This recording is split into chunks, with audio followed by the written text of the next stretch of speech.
मुंबईच्या सिद्धिविनायक मंदिरातील दानपेटीतून पैसे चोरले, कर्मचाऱ्याला अटक, पोलिसांकडून तपास।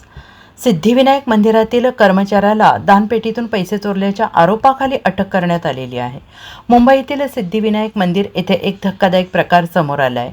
मंदिरातील एका कर्मचाऱ्याला दानपेटीतून पैसे चोरल्याच्या आरोपावरून अटक करण्यात आली। ही घटना शुक्रवारी उघडकीस आली असून त्यानंतर दादर पोलिसांनी गुन्हा दाखल करून आरोपीला अटक केली।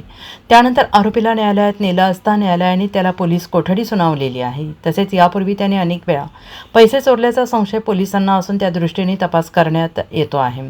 राजेंद्र पेंडुरकर वय वर्ष 57 असं आरोपीचं नाव असून तो लोअर परेल परिसरातील रहिवासी आहे।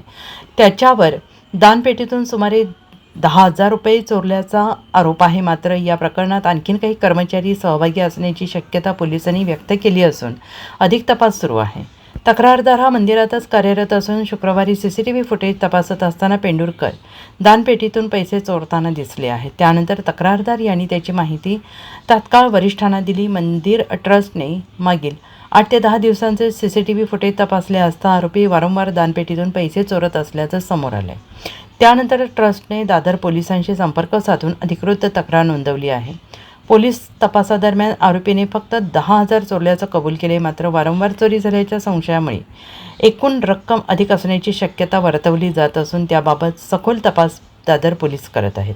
मुंबईतील श्री सिद्धिविनायक मंदिर हे भारतातील भाविकांचे श्रद्धास्थान असून दररोज भाविक मंदिरात दर्शनासाठी गर्दी करतात। देशातील राजकीय दिग्गज नेते, सेलिब्रिटी आणि क्रिकेटर्स मंदिरात दर्शनासाठी आवर्जून येत असतात।